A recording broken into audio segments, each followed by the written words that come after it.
Super truck. What's up, guys? Well, me and Super Truck are going to be heading out of town in a few days, maybe to pick up a car out of state, another Mopar. So we're going to be doing some servicing on Super Truck, and I've got all the things I need over here. So I thought I'd just give you an overview of what's required to service one of these things from top to bottom. As far as the engine goes, we're not going to cover transmission or clutch or anything like that, or rear end, but this truck is overdue for its servicing, and so I'm going to do the whole 9 yards: the oil and filter, fuel filter, air filter, coolant, flush coolant, and all that. So I'll show you what I got and what it's going to be used for. Let me just tell you firsthand, this truck's got about 250,000 miles on it, and its original engine, as far as I can tell, doesn't look like it's ever been out. It's the date on it's 1993. Runs very well, no problems with it. The only thing I could probably even characterize as an issue is the radiator, which is not the original, is starting to seep. So it uses a little bit of coolant. It's kind of, you can see on the back over here, it's kind of been seeping out some. So that's going on, and it leaks just a little bit of oil. It's probably from the oil cooler seals, which are way up under the bottom of the engine. But it's not bad enough to drip on the ground. All it does is just, the first time or two that I have to pull a hill with it real hard, it'll burn the accumulated crap off and smells a little bit, but other than that, it's no problem. But it runs and drives very good, and no problems with it. I put that belt on it, as I showed you a few months ago. And yeah, so that's the deal with the truck. Been happy with it. So let me show you what we're going to be doing, and I'm not going to show you how to do this stuff because there's many tutorials on this. As far as changing the oil and all that, you know, you can find a video on how to do that easily. But I'm just going to give you kind of some tips on things here.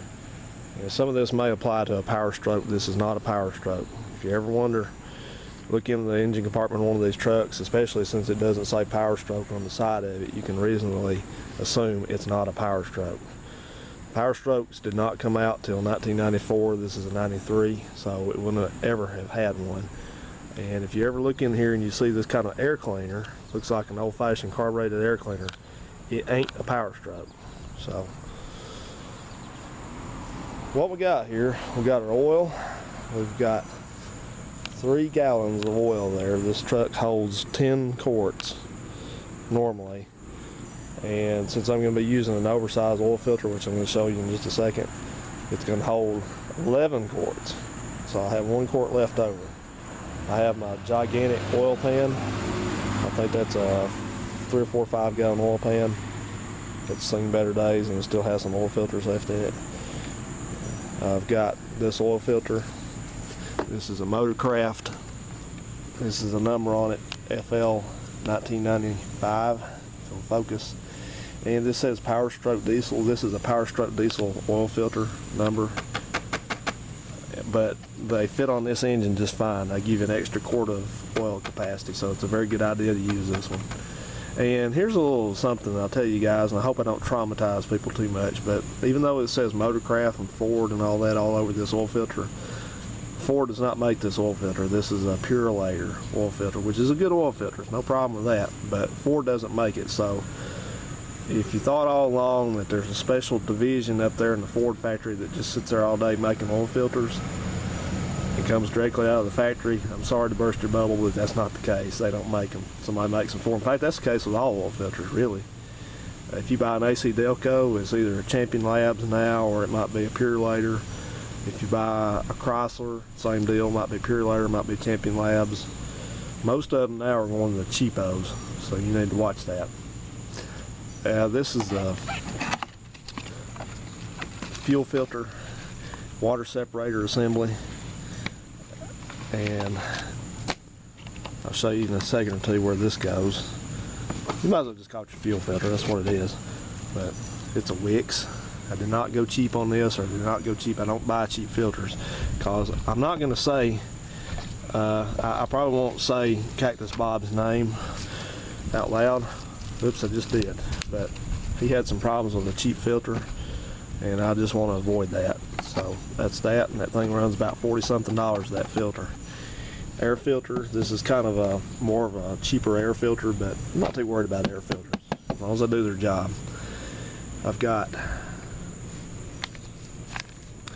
32 ounces of Diesel-Kleen. This is just a supplement that you can put in your diesel fuel periodically. Keeps your injectors clean, helps keep everything clean and working good. And what I'm going to do with that is you have to fill that filter up with either diesel fuel or something like that, Diesel-Kleen. But when you put it back together, I'm going to walk over here and show you where it goes, because if you change this thing out and put it back in dry, this is it right here. This is the old one. If you screw it back on there and put it all together dry, then the engine will run a few seconds and quit, and then you have to purge the system of air, which means you have to crack open these little unions right there on the injectors. And believe me, that's a hassle. You don't want to have to do that. So that's why you fill it back up with diesel or that diesel supplement. Now this thing just screws off of here. It's got like a little a wire here that's supposed to be, it's got a little thing on the bottom of it. It's a water and fuel thing, and this just plugs on here. This is just a drain, so be careful with that. This one's pretty old. It just fits together here. It's just kind of really, that hose needs to be replaced. I might go ahead and do that. But once you get everything disconnected from the bottom of it, you just spin it off with a filter wrench. That's how you do it. Of course, your oil goes in here, right there. Dipstick over there, and oil filter. Of course, the drain plug is up under there. See, it's got a FL 784 on it now. That's the one that's spec'd for this. But I'm using that one, the bigger one. Now, sometimes people have complained. They said that it was too hard to get the filter up in there with the oil being next to the oil pan. So I hope I don't run into problems. I don't think I will, because it's got a little cutout on it. But. And last thing I want to tell you about, you see that? It's called Fleet Charge. That's antifreeze. And I got those at the parts place, O'Reilly's, same as I got the rest of the stuff. And there's something you need to know about diesel engines. Boy, the residents are out in force today. Look at them, like sheep, going somewhere to spend some money. The thing about the coolant in these vehicles is these things are prone to cavitation if you don't maintain the coolant in them. And cavitation basically means that holes get eaten into the walls of the cylinders in the cooling passages. So if that happens, your engine is done. And what I mean by maintaining the coolant is you have to have the right coolant in here. And the right coolant is one that has this, is called, focus on this here, SCA pre-charge required. And see, it says nitrate for superior liner cavitation protection, prevents dropout, gel and scale, low silicate, phosphate. So this is a diesel specific kind of a antifreeze. You need to run in these at all times. And like I said, cavitation is, you see that big truck on the front of that thing, that's for any of them. It's not just for a Ford diesel, international diesel. So you need to always, if you own one of these, you need to always make sure that you have the coolant SCA level where it needs to be. And you can get little test strips. If you hadn't changed the coolant in a while, you can get test strips to test it. And I think that's a pain. I really do. I don't agree with that, but you have to do it. And I'll just give you my opinion. Let me back over here to my opinion giving spot. I'll give you my opinion on these trucks. I really like these Ford trucks. I've had a 93 Chevy and I've had a 93 Ford now. And here comes a resident riding her bicycle. Let me get over here. She think I'm crazy talking to myself. Let her go by over there. Hang on.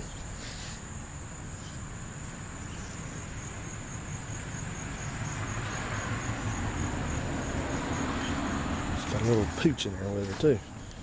But anyway, I've had both, and I really, it's gonna piss some people off probably, but back to back, I think the Ford is a little bit better built vehicle. I know then they both have weak spots. Interiors are both the dashboard stuff's kind of a plasticky like the Chevy, but I think all in all, I think the Ford's a little bit more durable.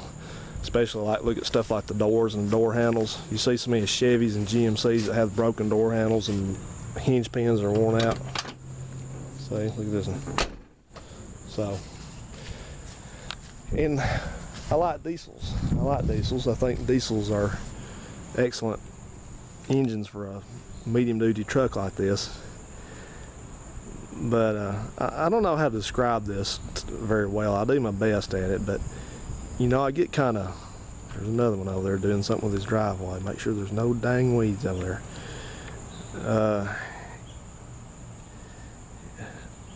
I've had a 3/4. Y'all may, I don't know if I ever showed you that. Well, yeah. You remember the truck that I drove out west that time? I patrolled the trailer and I showed you clips of going out. That was a 96,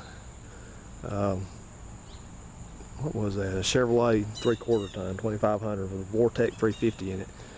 And it was a good truck, but it's kind of, this one and that one both kind of have given me the same impression that they're a little bit outmatched. They're good for what you use them for. You know, if you use, let me rephrase, if you use them within their capacities, their capabilities. And if you get on the internet and get into discussion forums about these trucks, you start seeing a lot of people saying, well, they're good trucks, but they're slow and they're underpowered and you're not going to get there in a hurry. And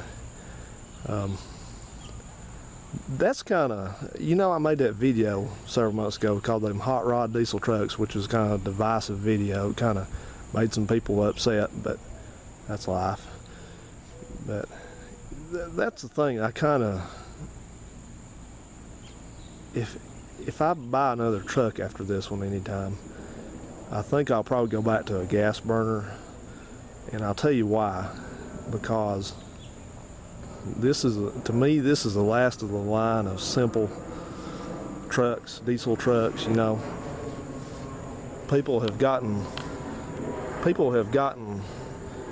this is what I'm having trouble kind of saying the right way, I guess, but people have gotten taught to feel like they need to have the most powerful vehicle with every modern convenience on it. And if you start looking at more modern diesel trucks, Fords and GMCs and Chevrolets and all that, they are just loaded with electronics.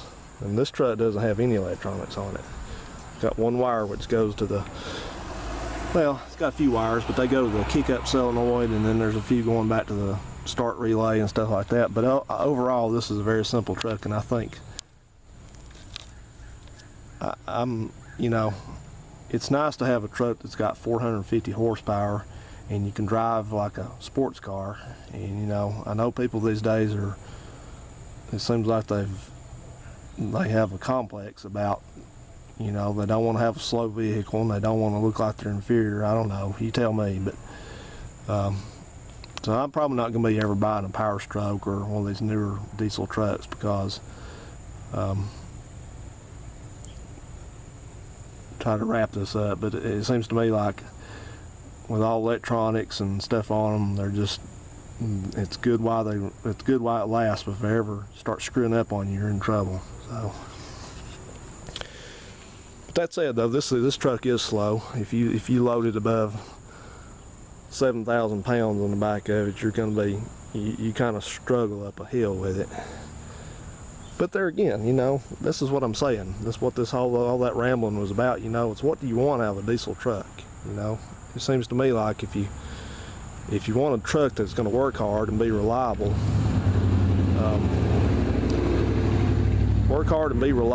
and simple to fix, it seems like this is what you want. You know, no matter what the horsepower.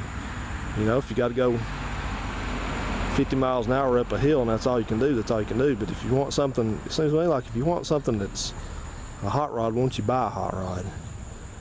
Because I'm not going and buying paying $30,000 for a truck just because it's got 500 horsepower and, you know, whatever. But that's just my thoughts on it, guys. I didn't mean to ramble so much on that, but this has been a good one.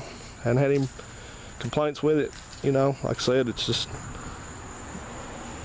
I guess so far it's been slow and reliable. So